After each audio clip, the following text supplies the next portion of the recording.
Good morning and welcome to the offices of the Cuyahoga Land Bank. As you know, Cuyahoga County has implemented a demolition program through which vacant, abandoned, and blighted structures can be demolished through the assistance and interaction with the Cuyahoga Land Bank. Today we are here to go over the requirements for interacting with the Cuyahoga Land Bank in the area of nuisance abatement. Bill Gruber, who is an expert in this area, will be able to explain the legal requirements and prerequisites associated with a legal nuisance abatement declaration. I will then present the requirements of the land bank in the area of filing notice and also making sure that all of the requirements for each municipality have been followed. In this way, we will avoid liability and be able to make sure we have a program that is successful and according to law. Thank you for coming today, and we look forward to working with you. Thank you all for coming to this important meeting.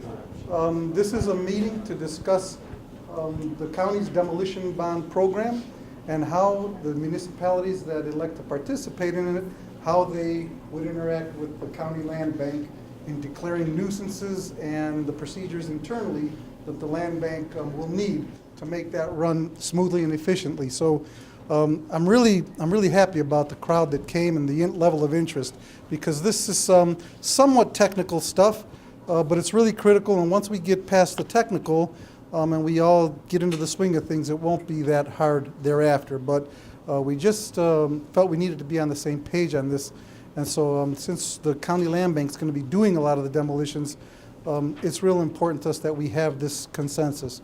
So again, thank you. If you haven't gotten something to eat, there's some food back in the back there. And one item of housekeeping, this is going to be videotaped. So if anybody couldn't make it, or if you want to take a video and give it to your law director or your mayors or people that are in this space, there will be a video, and I suspect that we're going to post it online and let everybody have it. So if anybody missed this, then all is not lost. Bill Gruber, who's the law director with the city of Shaker Heights, Bill Gruber is going to start, and he's going to give us the basic law of this subject. What is a nuisance? How do you declare them? The differences between how different municipalities declare a nuisance. Bill is, I would say, probably the expert in this area. He's done many seminars on this, and so we're very grateful to have him. Let me see, what else? Housekeeping. Oh, yes, it is on videotape, and if you want to take it, you would contact my assistant, Jackie Nuttall. Her business card is going to be in the back there, so just grab her card and email to her, and she'll make sure that you get it. I will talk about some of the things associated with the internal requirements once Bill gets done talking about the legal requirements associated with declaring something a nuisance. So with that, please let's welcome Bill Gruber.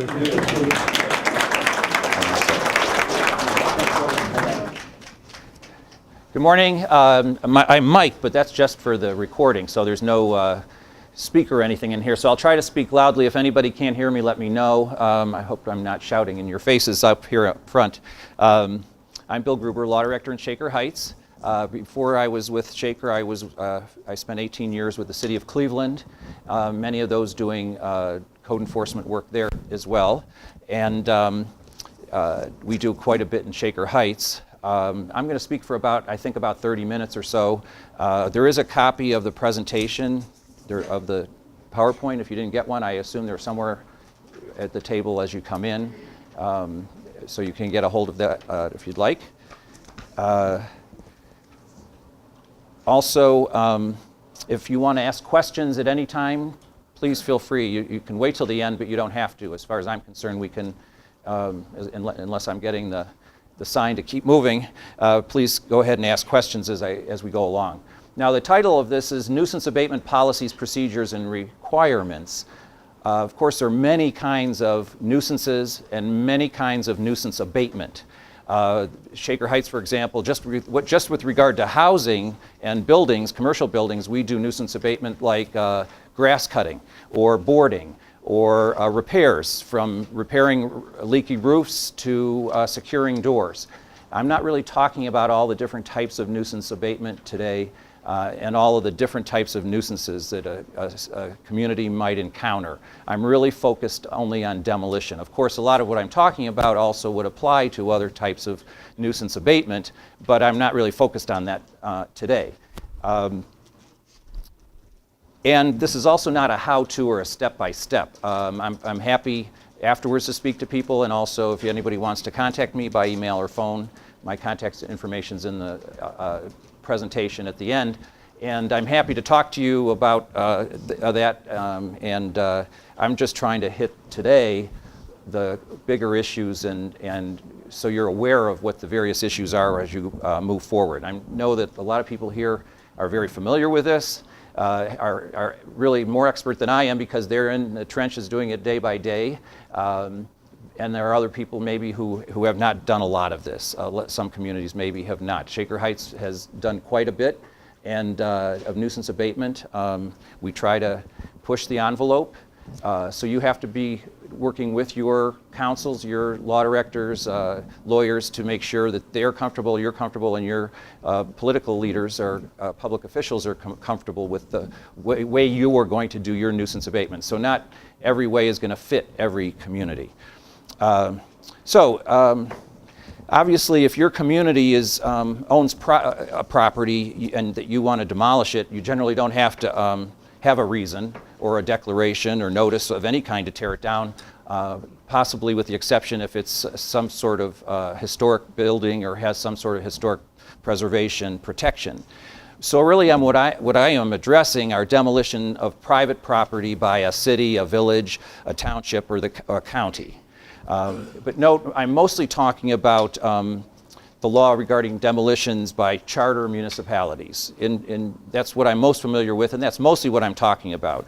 Though, of course, that's cities and villages who have adopted a charter. Townships also may have adopted a charter, and some of this applies to them as well. Non-charter cities, villages, townships, and counties, a lot of this law will apply to them as well, but there are differences. So I just want to point that out. So if I refer to a municipality or something that a city can do, it may not always apply to what someone who is purely under state law is allowed or permitted to do. Now the place to start, if I get this right, the place to start in determining the basis on which you can require that a private property owner or that your community can raise a building is really with a declaration of the property as a nuisance. That's really the way, the mechanism under our laws that you can gain the authority to do that. So the question then is, what is a nuisance? There's a lot of things I could have put up here that I have not.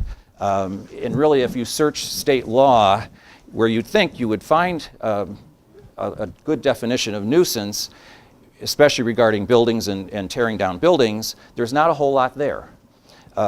There is, in revised code section, and I'll refer to it here, I don't have it quoted, but 715.26, all of the Title 7 is for municipalities, really, cities and villages. And so 7.1526 has a definition when it talks about removal and repair of insecure, unsafe, or structurally defective buildings or other structures. So it's fairly narrow in its definition of what is a nuisance for the purpose of demolition. And it really doesn't even say that that's a definition of nuisance. It says these are the buildings that you can tear down through the process that is set forth in that statute. 3767.01 of the revised code.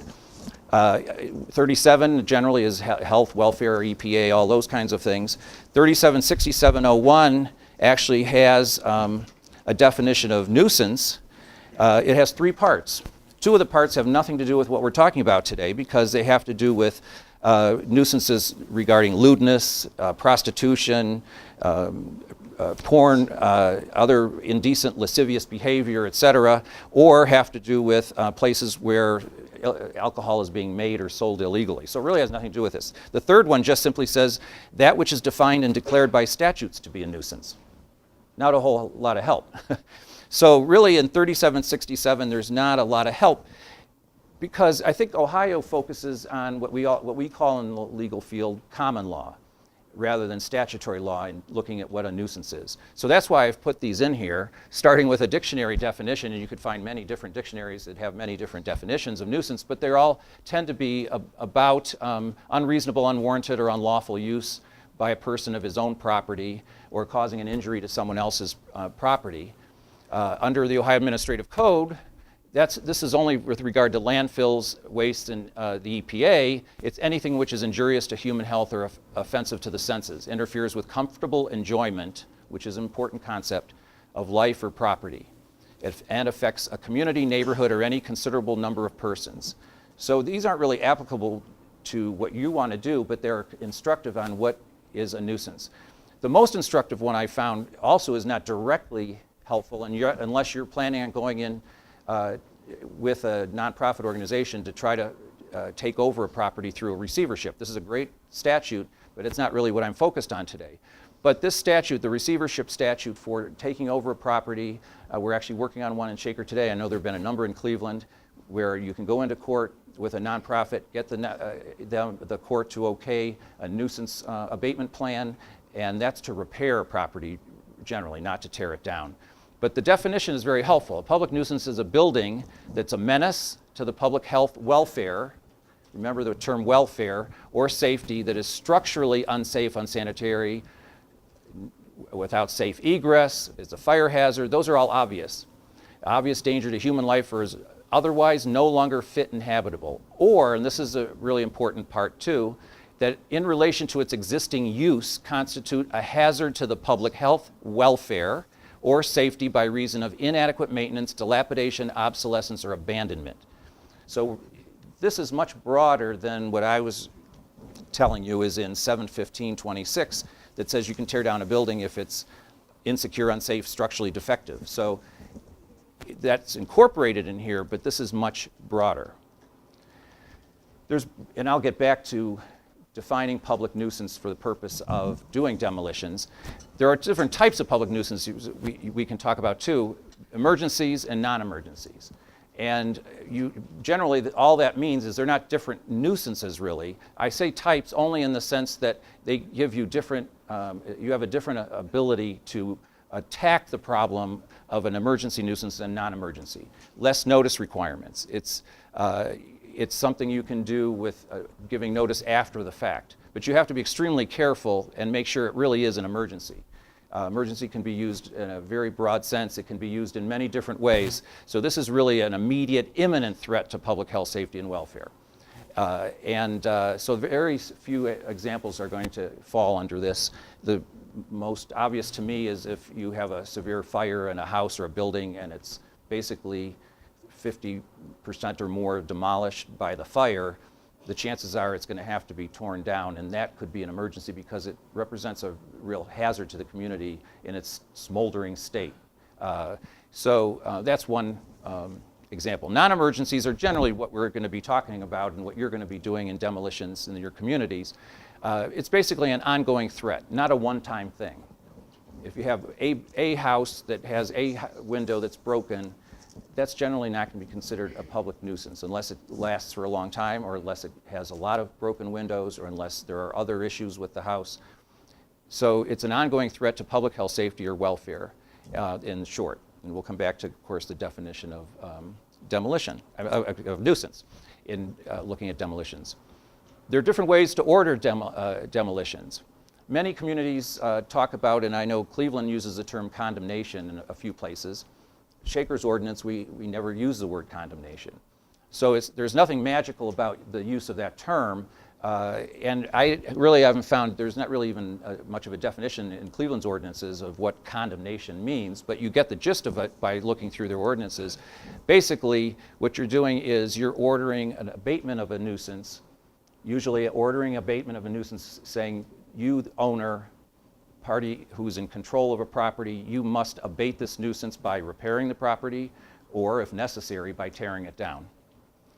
And here are various, I've listed some things that we look at, and we'll come back to these, but that we look at as in declaring it. And you can see that in this list it goes way beyond just structural unsoundness, or a building that is, as I described it, a fire struck building that is obviously in need of demolition because it's so far gone. This includes, and this harkens back to the definition that was in the receivership statute, 3767, economically not viable, where the cost to repair plus back taxes and assessments exceeds the value. In other words, this is an abandoned vacant building and no one is ever going to come and get this building, or buy the building, take it through foreclosure or any other way, because it's not economically viable, as long as those taxes or other liens are on the property. And another situation is when, for the city, in other words, the city faces a situation where you have a vacant building, house, commercial structure. It's been like that a long time. It's constantly vandalized or in danger of being vandalized. It represents a hazard to the community, not only for property values, but because kids can get in there, other people can get into it and cause problems. And it's dragging down the community. But the city says, we can't afford to fix up this building. We can only afford to demolish it. So we use that as, when it's not viable for the city to repair, and economic harm to the city of blight is great. So it's not like one of these factors is necessarily going to be the driving factor in allowing us to demolish. We use a combination of these factors. And what are our options? Prosecution, demolition, or buying it and then demolishing it. Prosecution is one mechanism we're not really talking about today. Buying and demolishing, as I said at the beginning, you don't need to have a declaration of nuisance then if you obtain the property. So we're really only talking about the second one. So the first thing you should ask yourselves is, what's your authority to demolish a building? What gives you the right to do that? There are two ways you can get that right. One is judicial and one is administrative.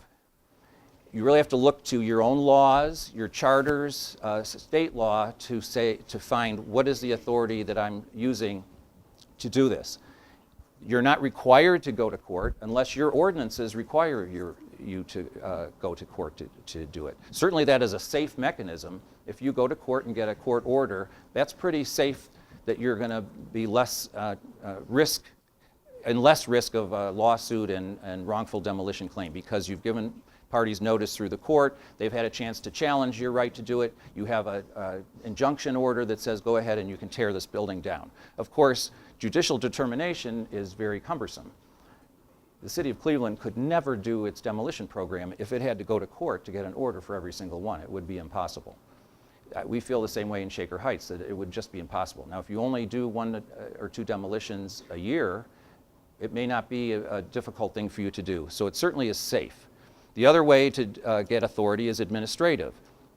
It's a determination of a public nuisance pursuant using state law or your own local law.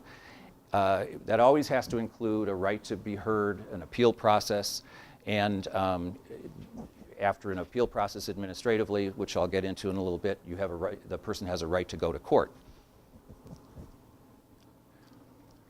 Now, what's the kind of differences? I've touched on them a little bit.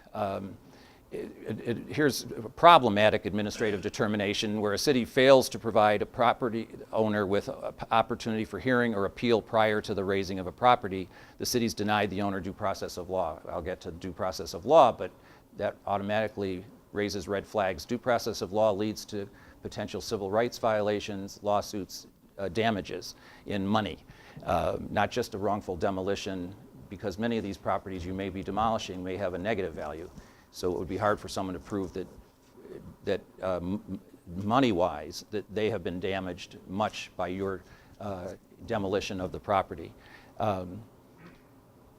So you really need a quasi-judicial body to review your administrative determination to demolish a property, and we'll get into that as well. Judicial determination, again, this is the nuisance law, 376741, so it's not directly applicable here, but authorizes legal actions in equity to abate nuisances and permanently enjoin persons maintaining nuisances. And there are a number of places in the Ohio law,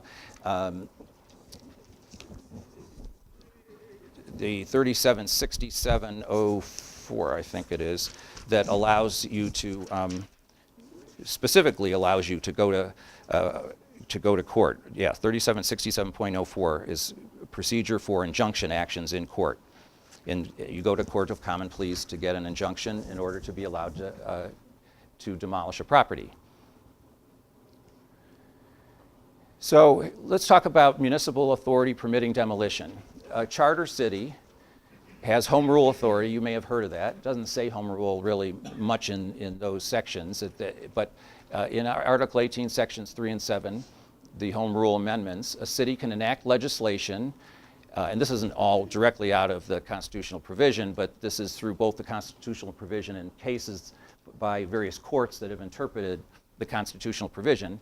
You can enact legislation not in conflict with state law, which includes the authority to abate public nuisances, and that includes the ability to tear down structures that are public nuisances when reasonably necessary to effectuate their abatement, as long as you don't deprive citizens of their property without due process of law, some sort of appeal process. It requires a proper notice and an opportunity to be heard. That's the mantra you'll hear over and over again. Now, you have to make sure, though, then, if you want to use this authority, that you have your own local charter and ordinances that allow you. In Shaker, you don't necessarily have to have, and we don't have, a specific charter provision that says you can tear down properties that are public nuisances. It gives general authority to our mayor and council, though, to enact police powers or laws that are, allow us to take care of properties, protect the public welfare. In some places, you might have a specific charter provision on this, and you have to look to that. For example, on a totally different subject, we have a specific charter provision that says, as to referendum and initiative petitions, which are to challenge ordinances, we follow state law. That's what the charter says. So we can't use our home rule authority. We have to look to state law for any kind of referendum or petition process in Shaker. But our charter, for this purpose, allows us, with its general authority to our council and mayor, to take advantage of the Constitution and home rule power to enact legislation to allow us to abate nuisances. Then you have to look to your ordinances. Do your ordinances actually provide for that? Cleveland has great examples. I think our ordinances are pretty good. Cleveland's are very comprehensive. There's a good place to look, and I know that there are other communities that have good ordinances that you might want to check out if you're looking to change your ordinances if you don't find the authority there that you want. It's really just then it's a political process. You need to seek authority from your councils, and hopefully the councils will give you that authority. It's also important in those, again, my mantra, that if you provide your authority to abate nuisances, including demolition through your ordinances, you include the procedure for not only issuing orders, giving notice, but also in providing an opportunity to appeal. So make sure that all of those are in the ordinances and are required, and spell out a very specific process. As I referred to earlier, you can look to state law. So certainly no city has to follow its charter and its own ordinances. You can look to state law, and certainly if you're not a charter city or village or township, then you must look to state law for your authority to be able to abate nuisances by demolition. This is the only place where you're going to get the authority. And the General Assembly, the Ohio General Assembly, gives municipal corporations the authority to inspect, demolish, and collect costs of demolition. As I said, Title VII is for municipal corporations. There are other provisions in the statutes for townships, which I'm not getting into today, and other general provisions about being able to demolish or properties or otherwise abate nuisances. I'm focused today mainly on Title VII.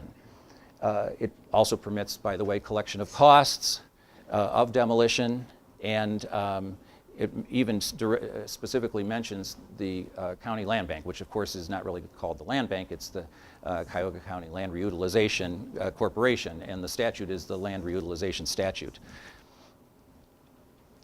There's also authority under the Board of Building Standards. This is where it gets a little dicey. I've been asked at meetings by building officials, well, we're told that you have to follow the Ohio Building Code or the Residential Code of Ohio if you're going to do demolitions.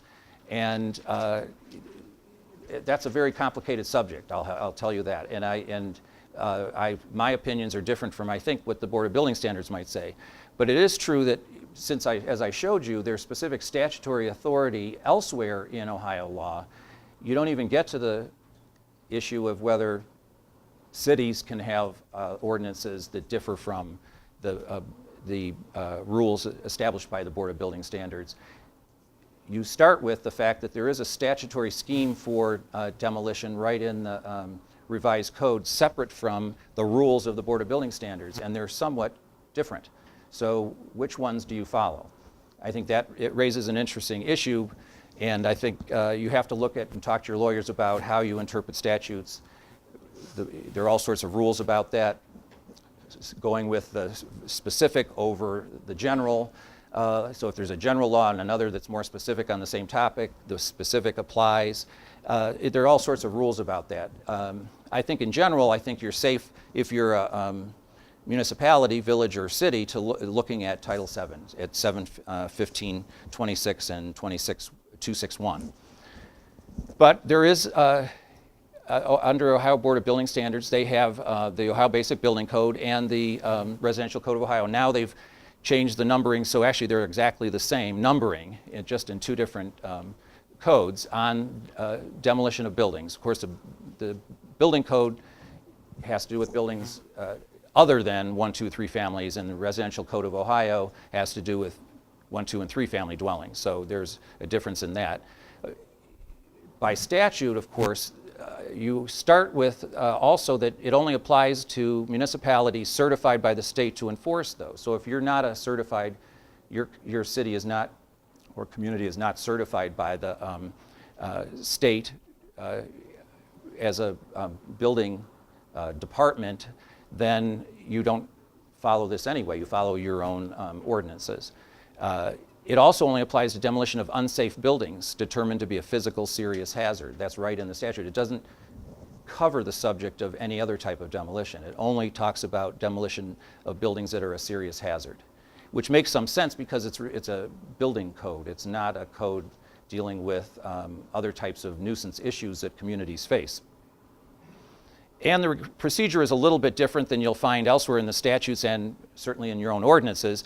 It requires certified mail notice to owners and agents. It doesn't require notice to any other lien holders at all, unlike the other state provision in 715.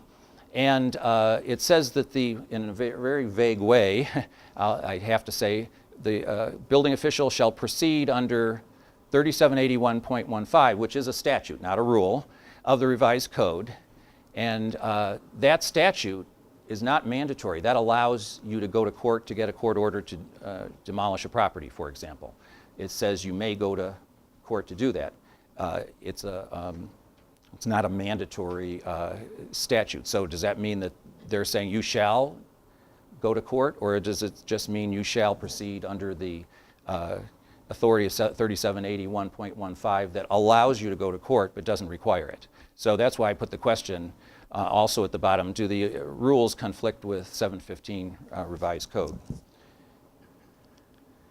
Back to 715, their requirements for proceeding to demolish a property are 30 days prior to demolition, you have to give certified mail notice, and you have to notify not just owners and agents, but also legal or equitable lien holders.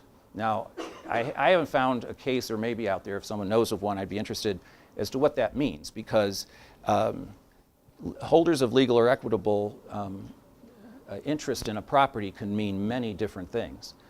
For example, we have used a process, and I can give you the statutory language from the Ohio law, when we know that we have a nuisance and we may demolish a property and we're afraid that property may change hands, which you've, I'm sure, all experienced, we file an affidavit on fact with the county that says this property has been declared a nuisance and it may be demolished, and the cost of demolition is estimated to be $15,000, something like that. That puts people on notice who might want to buy that property that there is a pending lien, that there may be a lien on that in the future because of action by the government. Because under 715.261, as soon as you do nuisance abatement, if you follow the procedures, it's an automatic lien on the property. Now, there's no notice of that lien to anyone, other than state law says it's so, but under state law, it says it's an automatic lien when you incur your cost of nuisance abatement. So one way to make sure there is notice to try to keep it a cleaner situation and to avoid hassles and wrongful demolition suits and claims that nobody had notice is to file an affidavit on fact. And title companies know. Now, when you file that with the county, there's nowhere where it's reported. It's not on your tax bill or anything. It's in a drawer. But title companies know to look in that drawer for any kind of lien or possible interest in a property.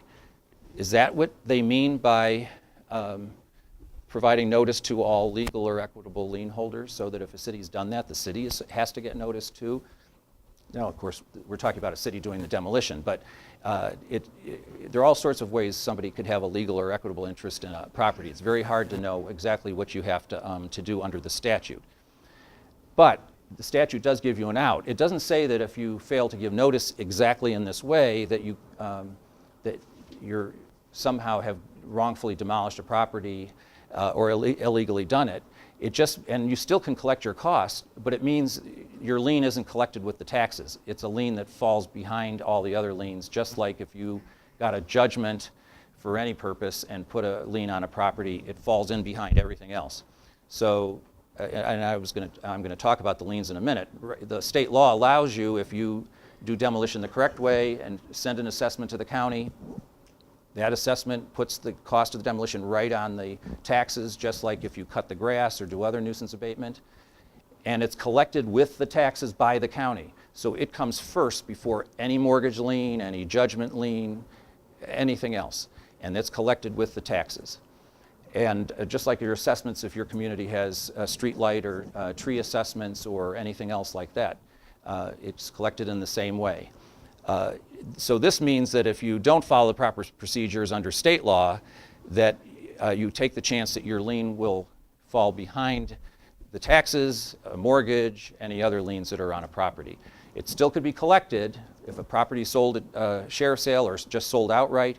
The new owner is going to still have to pay that lien, but it means that if there's ultimately a foreclosure, for example, and the property is sold without a full value being paid, and it's not necessarily required to be paid in a foreclosure, you may not get that money back. So if you aren't worried about getting the money back, then if you don't follow the notice requirements, is not a major deal for you. I mentioned emergency demolition.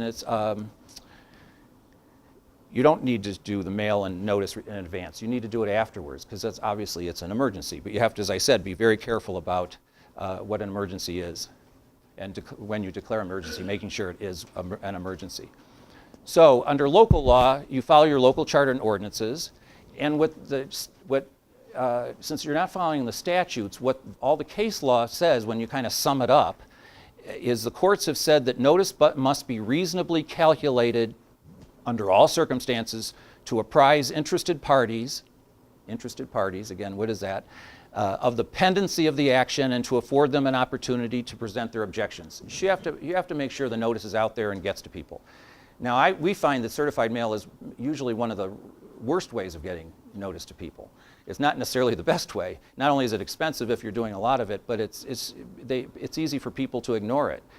We have so many property owners who live outside our community, outside our country, that they're never going to get that certified mail notice and probably never respond to it. It'll come back unclaimed.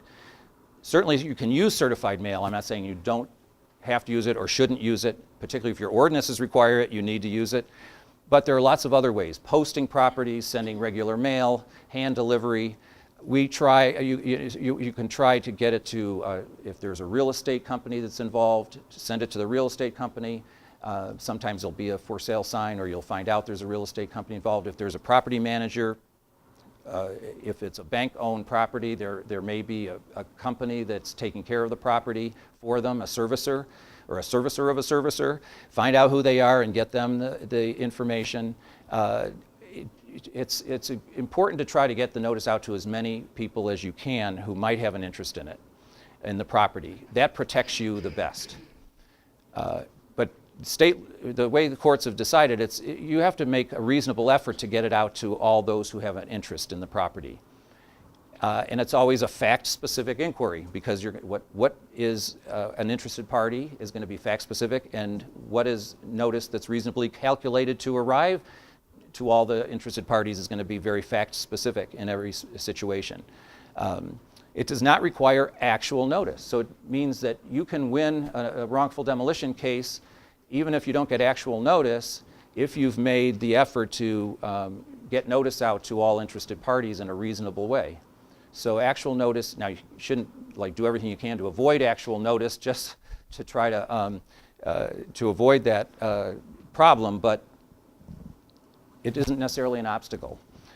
You have to worry about, generally under state law, 2744, cities are immune from liability, municipalities are immune from liability for wrongful demolition. If you followed your own ordinances and you're not negligent, you're immune. However, there is a provision under 2744 that says you're not immune from civil rights claims. So it takes that away if somebody makes a claim that you violated, and that's a more complicated argument for them to make. It's not simple. It's not just like a wrongful demolition. It's saying that you, not only did you not provide due process, but it's a conduct by the city and pattern of behavior that ends up resulting in a violation of civil rights. So I'm not going to get into all those arguments, but it's a more complicated issue for someone trying to challenge your demolition under 1983. All right, so local law procedures. As I mentioned already, some of these. Mail and posting, that's one way to do it. To whom? Parties in control, owners. In this day and age with so many different potential parties, you could say, are in control or are owners or have an interest, try to, when my housing director asked me, should I send a notice to title company, or not to title company, excuse me, a real estate agent? Yes, I'd say. Because that's more likely that they're going to get the notice to the person that you want. And our ultimate goal is not to try to do a demolition secretly without the owners knowing it. That's really not our goal. Our goal is give everybody who has an interest in the property an opportunity to come forward and either abate the nuisance by fixing up the property or tearing it down themselves. That saves us money and time and effort. If they'll do it, fine. If they won't, put them on a short leash and say, you're going to do it. Often that's a way to bring them out of the woodwork to then take responsibility for the property, and if they don't, then you're protected if you've given them notice. So you give a reasonable time to abate. As you've seen, 30 days is in the statutes elsewhere, so that's a reasonable time.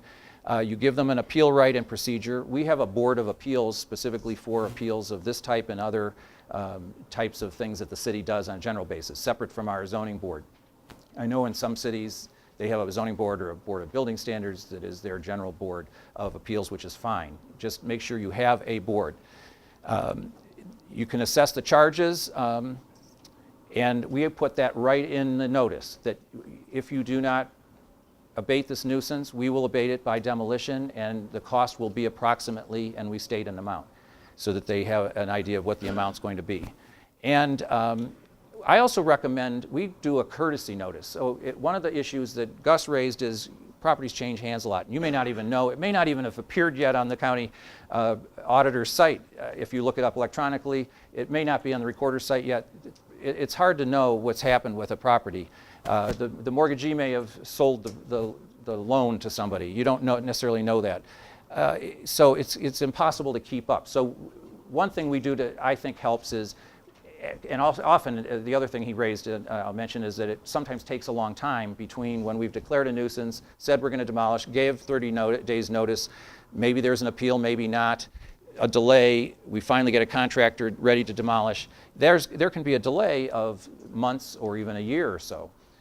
If it's more than a year, generally we start over, I tell them. If it's stale for a year, just give the 30-day notice again. But if it's not stale because there have been appeals all along, or it's less than a year, I recommend we use a 7-day notice. It could be a 14-day notice, a 10-day notice. 7 days in advance, give notice to the same people who gave before, saying, okay, now we're going to tear it down on this date, or starting on this date and after, so we don't give a specific date. Last chance for you to get your personal property out, because often these houses and buildings have personal property in them. Last chance for you to get it out, and there's no appeal right in that. It's just a courtesy notice. So they can't start the process all over. They don't get a second bite at appealing. But it's just a way of giving a courtesy notice that really, we have had lawsuits filed at that moment several times. But my argument back to our city folks is, if we get a few of those, that's fine. It doesn't happen every time, and it's far more important to give that last minute notice, and we still have been able to defend successfully these injunction attempts at the last minute after we give the 7-day notice. All right, emergency demolition, I won't touch on it too much, but basically I mentioned it. It can be done without advance notice as long as there's a real immediate danger.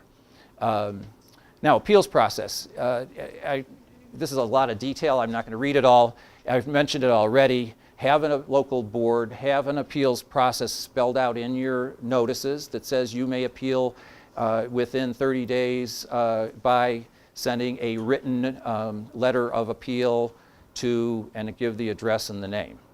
Now, you may also you can provide the procedure then, or you can wait until you get an appeal. We get an appeal, and then we'll send a letter out saying, we got your appeal, it's scheduled for a hearing on such and such date, and you have a right to have a lawyer or represent yourself, and to put on witnesses, and to bring evidence. We say all that after there's already an appeal. Now, it's important that your hearing board follow state law too. Under state law, it's very clear, 2506, it's really 2505 and 2506, both combined, of the Ohio Revised Code. 2506 spells out the procedure pretty well. Make sure that the hearing is recorded somehow, either by tape or a live person, so that you can create a transcript later. Sometimes we forget to turn on the machine. It happens, but we try to always record them. Allow introduction of evidence and testimony. Give the appellant free rein to bring in witnesses and documents, photos, whatever it is. Provide a written decision of the board. A written decision that says findings of fact, conclusions of law, whether it's 1 page or 10 pages. Make sure whatever it is, it has findings of fact, conclusions of law. Our ordinances and charter don't require this. In fact, they specifically say that just because you file an appeal doesn't mean that we can't go ahead and demolish a property. We always weigh whether, we usually don't, just by practice. We let the appeal run through, but if it was important enough to get it down, we felt it was that urgent, we would go ahead with it. Now, that you take the risk of not being able to collect your money. So we tend to let the appeals process run through. And as I mentioned before, as I put up here in yellow, if they don't appeal and you've given them all this right, they have failed to exhaust their administrative remedies. If they do appeal to your body, you find against them, and they don't go to common pleas court with an appeal under 2506 of the revised code, they have also failed to exhaust their administrative remedies. And that is a defense in any kind of wrongful demolition claim or claim that you shouldn't be able to recover the costs, because that's required by these cases and lots of other cases. Here's 2506. This talks about court may find that if there's an appeal from your body, your zoning board, board of appeals, to the court, a court can find that it's unconstitutional, illegal, arbitrary, capricious, unreasonable, or unsupported by preponderance of substantial, reliable, and probative evidence. What all that means is there's a high standard. If you've done everything right at your board and you have a transcript and you file the transcript and evidence with the court on an appeal to common pleas court from your board, it's handled by that court like an appeal, not like a common pleas court where you file a lawsuit and they start from scratch. They're not allowed to start from scratch. They have to base their decision on the record that already is before them, unless there's some brand new evidence that couldn't have come forward before, or unless there's some flaw in your process. And that really protects you, because it's a much higher standard for the appellant to overcome than if you simply, if they simply have a new day in common pleas court and have a judge that they can put all their evidence in front of and get a new decision. That court is required to uphold the decision of your appeals board at your level, at your administrative level, unless they find that it is totally illegal or unconstitutional or arbitrary or capricious. So they can't sit in your shoes, your board's shoes. They have to say that board's going to be upheld unless it absolutely cannot be held up by law. The law just says you can't do this. Otherwise, we're not going to weigh the facts and say, we think that the appellant proved their case better than the city did. So it's a very important process. Also, there's just a little quirk in state law that says that if there is an appeal to common pleas court on code violations, it has priority over other, almost, I should get done, over other cases. Now, I don't know if a court would ever follow that. I've never pushed that, but supposedly it's priority. Now, for cost collection, obviously you send an invoice. We've already put them on notice of what the cost is going to be in our notice to them. We send an invoice of what the actual cost is, and we add administrative costs. In fact, we've gone through our law department and the various departments that are involved and come up with all the administrative costs and have a formula our finance department really has found to be reasonable to come up with an administrative cost. It's like 22% that we add on to our demolition costs when we do them. So it's the cost to hire the contractor plus the 22%. Now, we can file a lawsuit too, by the way, to collect it like you do any kind of debt. But you can do it through the lien on the property and the taxes, and that's a much better way. If, and I say if, you think that the property is ever going to be worth enough to collect it. We've gotten so many properties through the land realization process that we've put liens on that we'll never recover, obviously, because we're getting them back. It's worth the cost to us. But in those cases, bringing a lawsuit to collect it, it makes more sense because we won't get it through the lien. Affidavit on fact I mentioned, and this is just what's basically in the law, that you certify the total cost to county auditor, you have to have a description of the lands, whichever party certifies the cost, and that can be the land bank or the community, must direct the county auditor as to which party receives the cost once collected, and they put it on the tax list and they're collected. Now remember that it takes a year for it to show up on the tax bill, but it is in a drawer that people can find if they're looking to see what kind of debt is about to appear on the property. As you'll hear, the land bank can do your demolitions for you, and you know that, and because the land bank is doing that as a service, they can impose whatever requirements they reasonably want to require. They don't have to limit themselves to what is required under state law. They can go beyond state law as to what's required. I was just talking today about what state and local law requires you to do as far as notice and all of that. And this is just referring to the law that allows us to designate the land bank as our agents and that we may have an agreement with them. Now, this is just real to sum up some differences. Under municipal authority, you don't necessarily have to use certified mail. You use any method reasonably calculated to make sure that you get notice to the interested parties. You don't need to do an adjudication order, which is what is the term used under the building code, state building code. You can do it through an administrative order, though. You don't have to go to court. You can do it through your own departments, and you can contract with the land bank. Under state statutes, you have to notify all lien holders and use certified mail. Under the BBS rules that I mentioned, it only applies to the unsafe buildings, so not demolition for other reasons, and it only requires notice to the owner or agent. I would follow 715. If you want to follow state law, follow this because 715.26 is more comprehensive and it covers more types of demolitions, provides more notice. I would follow 715.26, and it doesn't put you in conflict with anything that's in the OBBS. As I said, I'll just sum up too, our city, we demolish properties for many reasons, not just unstructural, unsound structure. We have demolished properties that, yes, an expert could come in and say, sure, this house can be rehabbed. There's nothing that it has to be demolished because it's so unsound. But because it has remained vacant, abandoned for so long, no one is taking charge of the property, no foreclosures being pursued, or it's been pursued and nothing's happening, they're not taking it to sale. May or may not have vandalism, we may be cutting the grass all the time. It's a drag to the whole, as you know, I don't have to preach to you. You know what a drag it is, and there's all sorts of research out there about how these properties are a drag on property values in neighborhoods, cause more crime in neighborhoods, are an attractive nuisance for people to go into to steal parts of the house or building, or to do other illegal things inside the house. Kids can get in trouble in them. So they are a nuisance in the neighborhoods, even if they're not structurally unsound. And we will use that in our nuisance order, clearly state all of that, and use that as the basis. Now, there's not a lot of case law out there that says a city can demolish a property for things other than physical, but I think most of those just haven't gotten up to higher levels in the courts to be tested. I think everything else under the law indicates that it does provide a basis for you to declare a nuisance, a public nuisance, and demolish a property, however. Okay?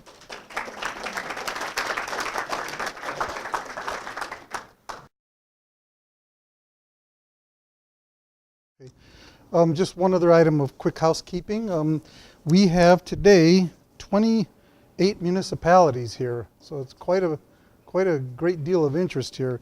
Garfield, Berea, Bracknell, Oakwood Village, Mayfield Heights, Rocky River, South Euclid, Shaker Heights, Olmsted Fall, East Cleveland, Fairview Park, Maple Heights, North Randall, Seven Hills, Olmsted Township, Bedford, Warrensville, Richmond, Cuyahoga County, Newburgh Heights, Bedford Heights, Brooklyn, Middleburg Heights, Euclid, Shaker Heights, University Heights, Parma Heights, and of course we have County Council and the County Executive's Office here.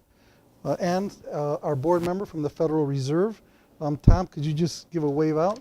And I think there's at least a couple elected officials. Mayor Lycastro is here from Bracknell, and Mayor Smith from North Randall. Any other elected officials, mayors? Could you say who you are? I'm sorry. Seven Hills. Okay, thanks for coming. John Warren, Council President, Oakwood Village. Okay. Oh yes, John. That's right. You were one of the first people that we did stuff with. Yes, sir. Andy Beamer, Law Director, Rocky River. Andy Beamer, Law Director, Rocky River. Very good. All right. I'm going to get into it one more time. If you need this presentation, it's going to be on disc, and you can get it from my assistant Jackie, whose business cards are on the table there. So what Bill did, and what we wanted to hopefully accomplish, is just to give you a smattering of what the law is in this area, what a nuisance is, and what are the differing things that have to happen depending on your municipality. One thing is constant, notice, opportunity to be heard, those sorts of things. But what you saw from Bill is that in each municipality, that may be different. And so what we want to do is institute a system that is just predictable, recognizable, and it's consistent, because the land bank may be asked to do hundreds and hundreds and probably thousands of demolitions in the course of this program, in addition to the ones that we're doing. So I wanted to focus in on a few areas now, what the land bank would like to implement and what we will require as part of some of the things that Bill discussed. And so let me see if this can work. Oh, all right. As you know, the county, back in April, I think then Executive Fitzgerald announced a $50 million bond program to do demolition of vacant and abandoned blighted properties. And to make a long story short, there is now an application process by which everybody who fits into the description of that program can apply for dollars to declare a nuisance and to have those properties demolished. As you saw from Bill, each city has a different requirement. One of the things that, and I'm not sure, I think some, in addition to like administrative and judicial, some of them probably have to go to the local council in some instances, I believe. I think Bracknell might be like that, or at least the appeal process. Sometimes you have to go to your local council to actually declare a nuisance. I think Windermere might be like that. So anyway, there's all different kinds. The general program requirements, and that's not what this meeting is about, but the general program requirements is to submit an application to the county with your properties. There was a question earlier on, do I have to get all my nuisance declarations filed and recorded and publicly noticed? That's a different matter. The answer to that is no. The thing is that you should look on your application and see where your activities, your nuisance abatement need is responsive to that application, and submit the properties. That's all you have to do right now. I think I'm correct in saying that, right, Paul? Okay. So, and by the way, Paul's been very helpful in helping to implement that application and design it and answer questions. So if I may be so bold, if you have applications about that application and when and where and how to file, Paul, who is with the County Development Department, Paul Hertig, many of you know him. He's been very helpful to us in this process. But so we submit an application, execute an agency agreement with us. So many of you have done that, but what it requires if a city wants us to do their demolitions, we have to be in some kind of contract, not only just so that we have a relationship legally binding, but also to get us into that realm of what Bill was saying, to serve as your agent under that demolition statute, that nuisance abatement statute, which is 715.261. It's in that statute that it comes right out and says a county land bank can serve as the agent for purposes of doing these nuisance abatements. So if Newburgh Heights, for example, wants us to do a demolition under that status, they sign this agency agreement, that we recite that statute, and when we do that demolition, we are in essence Newburgh Heights. So it's a very, the statutes give the land bank and the various municipalities a high degree of interactivity, for lack of a better word. But we do need that, and in that agreement, many of you have and have signed, there's the general requirements of what we need to work with us. And of course, when you sign that and when you declare a nuisance and when you ask us to do something, it presupposes that you have followed all the various requirements contained in your ordinances, in your statutes. And that's going to be really, really important. The biggest thing for the land bank, and Bill touched on it, the biggest thing, he more than touched on it, the biggest thing for us is notice. We have had a lot of experience, and fortunately, because we're sort of in control of our own destiny with properties that we demolish, we own them, we're able to monitor and quality control our notices. And when we do some nuisance abatement for cities, 10 here or 5 there or 1 there, we're also able to monitor that. But if we're going to be doing 1,000 of them for potentially 28 municipalities, we need to know for certain that their prerequisites within their ordinances have been complied with, and that notice in particular has been given to all interest holders, not just the property owner, all interest holders. And it's for the reasons that Bill had said, and I'll also touch on it a little bit later. It's just a large exposure to liability for us if we don't have that particular piece nailed down. So a city will code enforce a particular property, however they do it. They'll serve it, they'll give the notices, and if it's a notice that says, and we're going to knock this down, it has to comply with the notice that's reasonably calculated to give notice, which Bill was saying. For our purposes, we're going to tell everybody what the reasonably calculated to give notice is. And we're going to use Civil Rule 4 of the Rules of Civil Procedure. This is just, the regular rules that a court uses for giving notice. So if you file a lawsuit against somebody, how do you can't sue them and get a judgment against them unless the person gets notice and finds out he's being sued. Well, the courts have a really good system that all the way up to the U.S. Supreme Court has deemed to be a good way calculated to give service on all interest holders. So we're going to use that. And so before you get indigestion or, choke by what I'm going to say, once we get up and doing this, it's going to be quite easy. But we do want to start off with certified return receipt requested. So anybody, you essentially would be pulling what is commonly known as a Schedule B from a title report. You can go on, the recorder site, or but ideally a title report or a abbreviated title report that at least gives you what would normally be in a Schedule B title report. It lists all the interest holders. So that would be the owners. It would be, if there's a judgment lien, if somebody if Visa filed a lawsuit and they got a judgment against for not paying the credit card, whatever it is, every lien of record will be on that, every mortgage, every mechanics lien, everything would be on that Schedule B. So what we would want everyone to do is to get one of those and file it. Send it to all of those interest holders. Now, we had somebody recently send us something, and it came back as, not deliverable, or no such address, or no addressee, or moved, left no forwarding address. We have to deem that as ineffective notice, especially for lien holders. I suppose, there's some wiggle room if it's an owner and you can't find them or stuff doesn't come back. I suppose you could post it on the owner's door, much like an eviction. But you can't do that with lien holders because, if the state of Ohio Jobs and Family Services has a lien on that property, you can't post it on that property because Jobs and Family Services doesn't live there. They're in Columbus somewhere, whoever they are. So this is what we're going to require first out of the box, is to file, ask you to send certified notice. If stuff, talk louder, okay.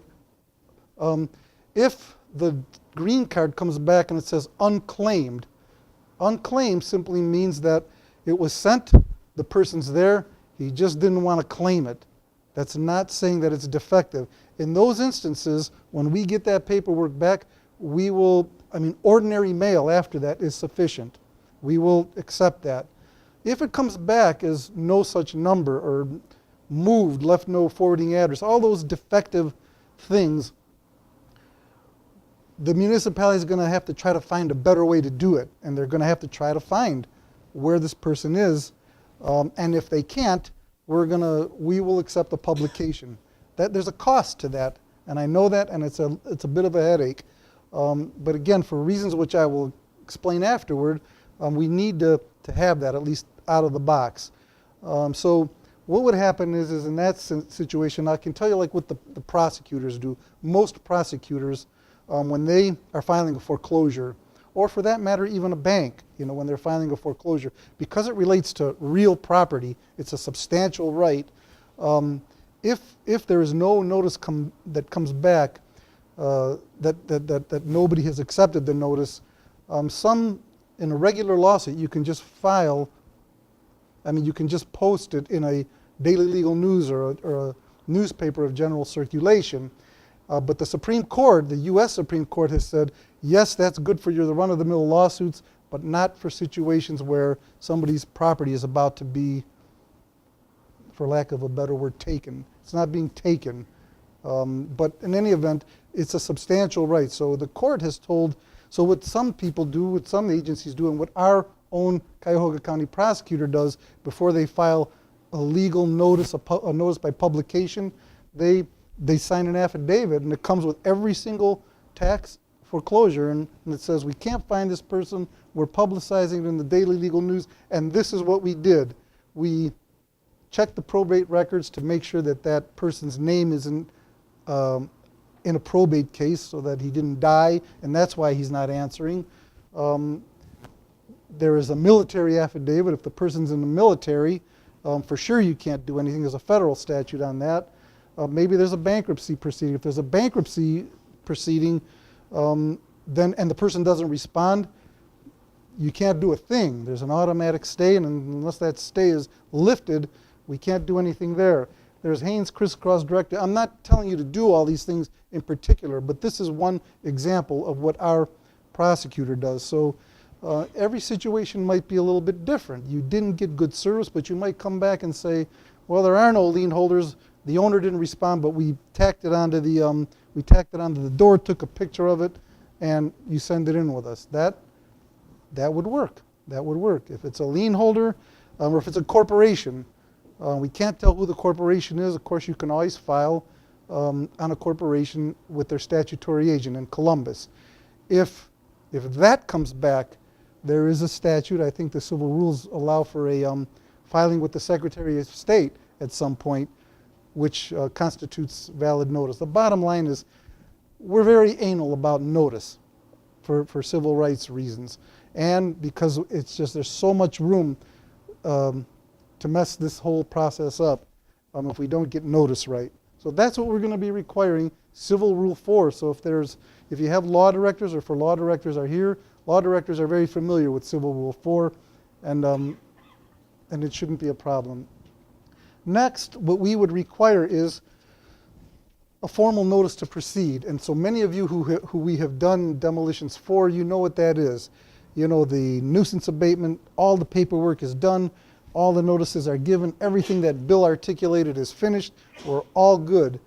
Then the city has to send us a paper. It's like a one sheet of paper, but it has all of that stuff attached, and it says, we did this. So number one, it's a representation that the city did this, and oh, by the way, we want you to knock this house down. And the reason that we want those two things is, one is we need to know that the city, that somebody who's representing this is likely going to take a look at it, else they won't represent it. The other reason is we've had an experience where, and some of this is our fault, where we've jumped the gun and we really wanted to help a municipality, and so we're talking to an administrator at the other end of the line. The property is condemned, the property has been cited, and you know, they really need this down, and so don't worry, we want it down, and they send us an email and say it's okay to knock it down. Lo and behold, we knock it down, or we start knocking it down, and an owner or a subsequent owner is, as you mentioned, comes back and says, wait a minute, I didn't get notice. Wait a minute, I want to do this and that. Wait a minute, I have a new appeal time that hasn't expired. And so when we would go back to that city, we would pull out all the emails and say, look, you told us to do this. Look, you wanted us to do this. Look, you cited it 50 million times. It goes to their law department. The law department says, well, we didn't authorize it ultimately. So it was ultra vires. It was not authorized. And the city only speaks through its law department or its journal or its border control or whatever it is. So we've been dinged in the past by that, and we've learned. So the notice to proceed accomplishes those two functions. It tells us that the city wants to do this. They're on the hook, and that they have followed all the requirements. Which leads to the next question. The representation says that the city did all of the things that Bill articulated.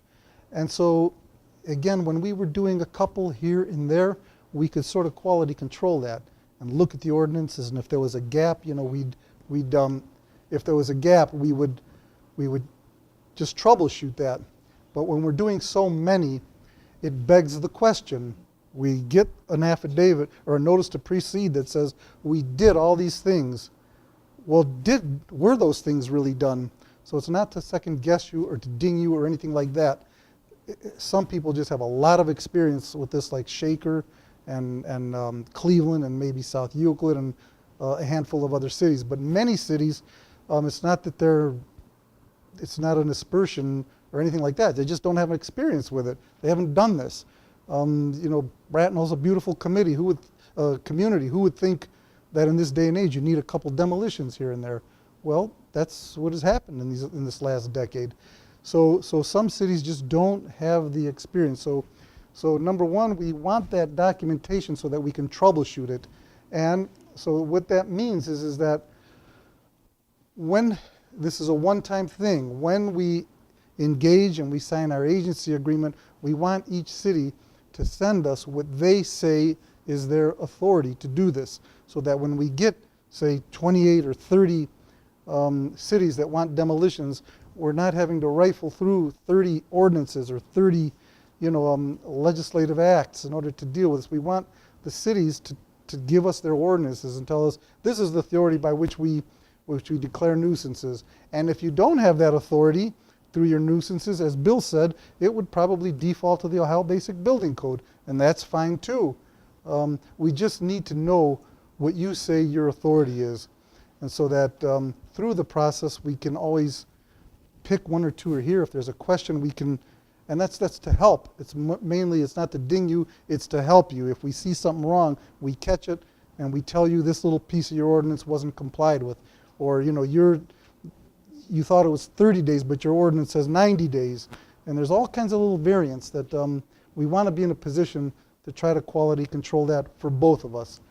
So those are the, and I don't know, some, as Bill said, some are just going to be ordinances, some are going to be administrative things, some are omnibus ordinances within your city that tell you can do whatever you want as long as you do this. It could be anything, but the main important thing is that we have it. The reason we are so concerned about that is, as Bill said, 14th Amendment, you can't take life, liberty, or property without due process of law. Well, the due process part is this, getting everybody notice. If they don't respond or if they don't come up shooting, then we're good. But we just have to be able to always say that the right people got notice. And if they don't, if there were no consequences, we could say, well, okay, slap us on the wrist and that'll be the end of that. But there's a huge consequence. Even though the land bank has, cities are immunized. Recently, the land bank was immunized, sovereign immunity. So we don't have liability unless we're terribly negligent and we do something bad. But those kinds of things, the civil rights liability that Bill talked about, 42 USC 1983, cuts through all of that. If we do something wrong and we don't affect procedural due process, it's a civil rights violation potentially. So why do I care about that? Well, I care about that. I have insurance up, coming out of the ceiling. Well, most insurance policies don't cover civil rights violations. They're excluded, or else we got to pay expensive riders in order to cover that kind of stuff. And really, we shouldn't have to think in those terms. We should think of just doing this so that it's smooth and almost perfect and good at the front end, so that we can, once we get that stuff done, we can execute these demolitions, routinely. So that's what we're going to be requiring. We'll put that in a little, some kind of little flyer and get it out to everybody, just so it's clear. Those three things, civil rules, notice to proceed, and the ordinances. So with that, are there any questions? We're done now. Mayor Smith. There's a cost associated with each demolition. What is the money that's been allotted for each community for demolition? I'm sorry, Mayor Smith. For each demolition, there's a cost associated. What is the dollar amount, the limit that each community is allotted to spend? Right now, there are two types of limitations. One on commercial structures. No structure can exceed $100,000. On residential properties and everything under that, there's really no limitation other than what each round. There are these rounds that limit each city to a certain amount. Like I think the first round, Paul, what's the first round for municipalities? Under the ordinance, the municipality may apply for up to $1 million in the first round. Okay. And we do request that the city estimate the cost to demolish each structure. We understand it's not an exact science, but we do request an estimate for each structure, and as Gus stated, there is a $100,000 per structure limit. We didn't mention. Oh, I just thought too, it came to mind, if you don't do a lot of demolitions or don't do any, right now EPA requires that you do, if you're doing residential, certainly commercial, but if you're doing residential demolitions, that you have an asbestos evaluation survey done and asbestos removal. There's a whole argument as to whether it's exempt under the federal regulations, but right now EPA in Northeast Ohio district of the EPA requires you to do that. So keep that in mind, because that escalates the cost a great deal and adds some time to it. But you cannot recoup any of those funds from this. The $100,000 is all they're going to give you.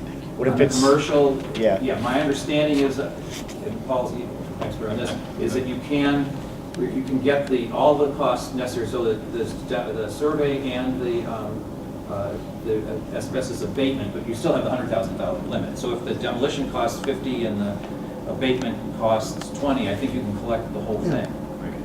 Under the ordinance, the asbestos survey and remediation of asbestos is absolutely a cost that can be included as part of the cost of demolition. It is, however, as Bill stated, subject to $100,000 per structure limit.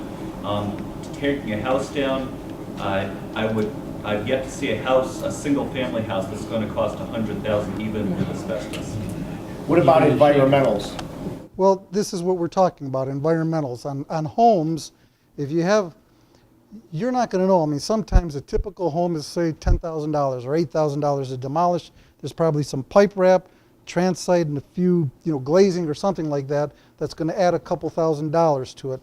So you have to use your best guess, in estimating that. That's the typical demolition. But there are times when there's plaster in there and you just don't know for sure. You'll have a house that's $8,000 and the asbestos turns out to be $30,000. Our average, I just asked our director, is 15 to 17. Yeah, 15 to 17,000 is our average cost of residential demolitions, and that includes the asbestos survey and removal. Cheryl, what's our average? Cheryl is the Director of Acquisitions and Development. She handles and administers all of our demolition program. Weeks the average cost for the batches of properties that were demoed, anything under contract. And residential is averaging $5.17 a square foot. So if you have a 1,000 square foot house in Bracknell to demolish, or a 2,500 square foot house in Shaker to demolish, you multiply by the 5.17, and that's a ballpark number, all in demo, asbestos survey, asbestos abatement, and any potential clean out and site finish of the site. And if there are some, unique little questions about that, Cheryl will be available to send her a quick email. But this is not an exact science. I mean, the fact is that we have to do that asbestos. And by the way, we do all that. If you use us as your agent, we're the ones that do the survey, we're the ones that post the notice, we're the ones that remediate. We do all that jazz. What it costs, it's a guesstimate. But there are other things to be considered. For commercial, depending on its size, you may have to do a phase 1, and depending on its use, you may have to do a phase 2. And commercials, I mean, you're going to always be doing a phase 1 at least. That's my guess. What about $10,000, $15,000? The phase 1 is running anywhere, depending on the size and the scope, anywhere from $2,500 to $7,500, and the phase 2 is running from $20,000 to $35,000. So if you have, for example, a retail use that had a dry cleaner in it, you're going to be closer to the $30,000. If you just had a simple, maybe it was a car dealership, then, because I know 2 folks have car dealerships in Norfolk, that's going to run us $7,500, and it will be cheaper if there were no hydraulic lifts or gas tanks on the site. If it's a big office building, but it's just office, $2,500, $3,500. That's my experience. Any other questions? Additional questions? Yes, sir. I've had a difficult time trying to get a hold of any contractors to do the asbestos survey. Does anybody have contact information on I that? have a list of 10 contractors. Yeah, we have a ton of them, so we work with them all.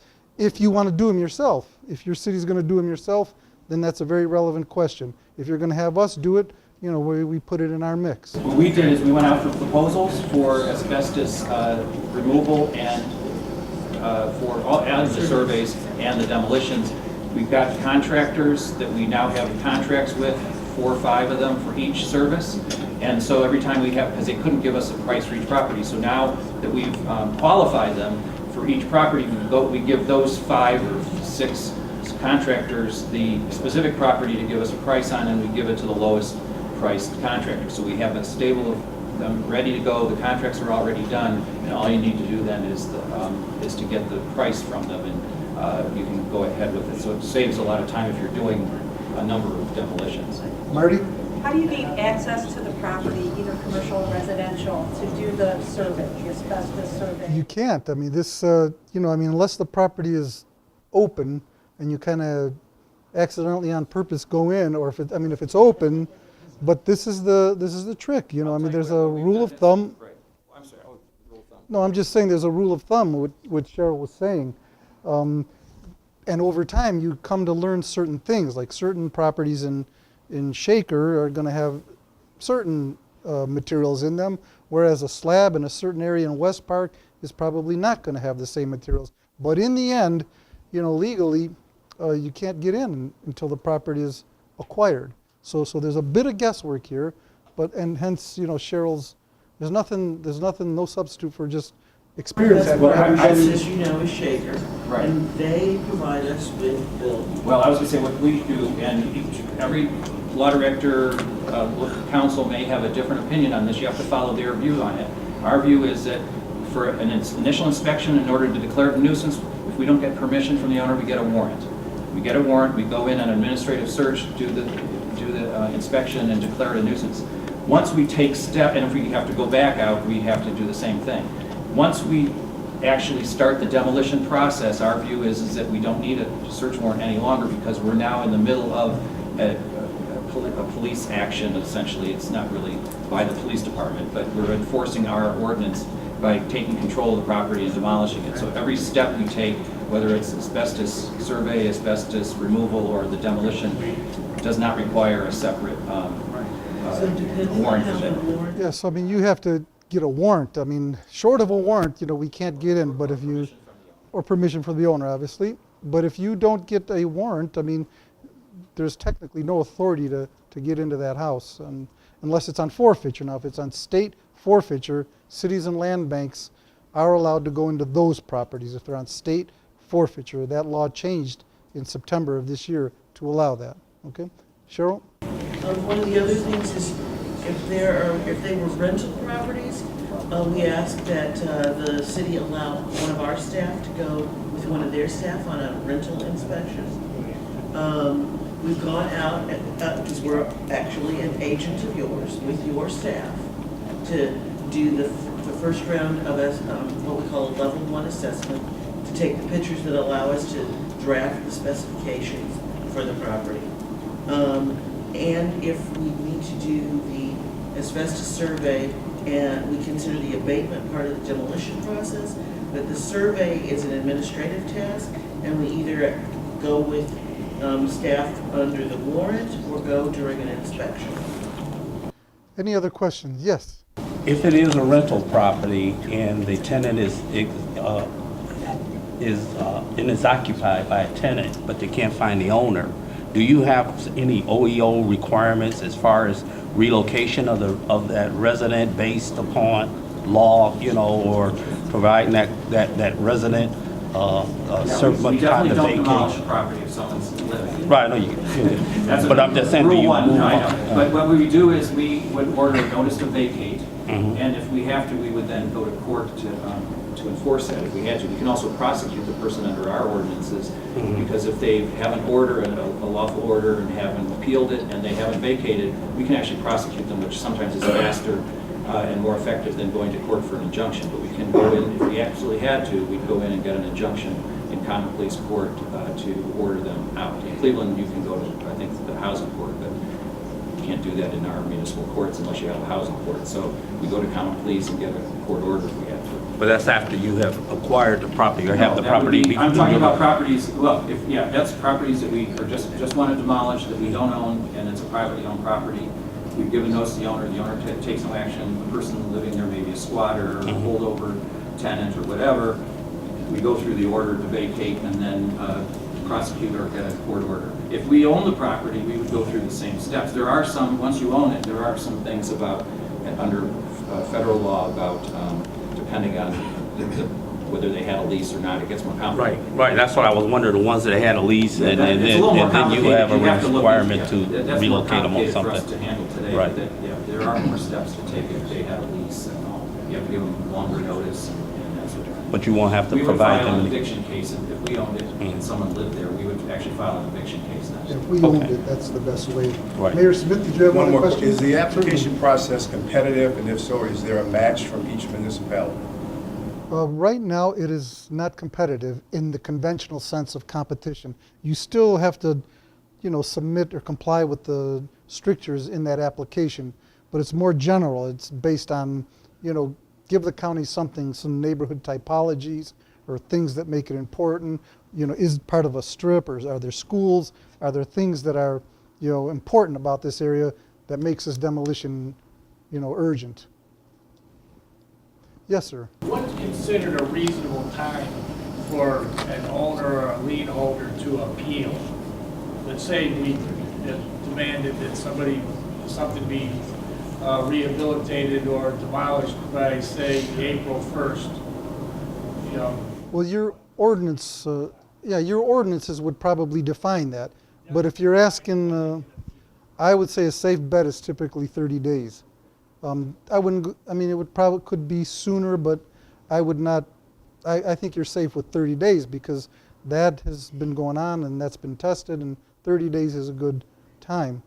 Some ordinances, some cities have, 90 days, and then after the 90 days, then another 30 days, to appeal, and so it just depends. But I would ask your council to add a time in there if they don't. Okay, two other quick things. One is if you happen to submit a property that's more than $100,000, a commercial building that's more than $100,000, and you're a municipality, say it's $200,000, and you want to get the 100 and pay yourself the other 200, you can do that as well. You would submit that property just the same way you would submit anything else. For the land bank to do that, though, we would need ordinance authority from that municipality saying that we're authorized to pay the land bank that extra $100,000. In other words, you need to appropriate that money so that we know that that's authorized, and the normal authority to contract. So that's very common with municipalities and legislatures, authority to appropriate and contract, enter into a contract. I guess the last thing is, how many of you, just take a hand count, have applied? You don't apply with the county, by the way. You don't apply with the county land bank. You apply with the county. I think there's only one application in ours. All right, there's yours. Marty, you just recently filed? And then Sally? Okay. When is the deadline, Paul? I don't even remember.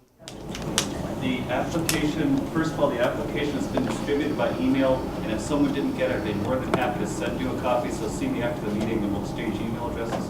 The application states that round one will conclude with applications received February 27th. Okay, and so remember, whoever's filing, don't file them with the county land bank. We don't have any authority to grant anything. It's the county, the government of Cuyahoga County. Okay? As a county, we have submitted our application, and the county has told us that everything's on hold. So do you know, Paul, if everything's still on hold, will that deadline be extended? Because the applications may have to change. We may have to submit something different than we've already submitted. I'm going to have to defer that question to others more highly placed in the county than myself. Okay. Good answer. I think it's safe to say that, for round one, just do what you would normally do. All right, I wouldn't pay attention for round one. Yeah, round one as is. Ed, let me just introduce you because Ed Krause is working for the for Cuyahoga County, and he's been very helpful and very experienced in government matters. So we appreciate him being here too, as well as Khalil and Mike King. They work for the county council, and they've been very helpful and collaborative with us. So stand up, you guys, or say hi or something. Thank you. We work very closely with all of them. Any other questions? Any other? Yes, Mike? Is there a resource for communities that are looking to either update or enact their own ordinances, like maybe model ordinances somewhere that you're familiar with at all? Well, cities of Cleveland's are pretty comprehensive. Okay. I would contact myself or others, and we can show you examples. I don't know if there's any model out there. I mean, it's whatever works for your community is going to be it. We can give you certain samples. You heard it. He said you can call him. Yes.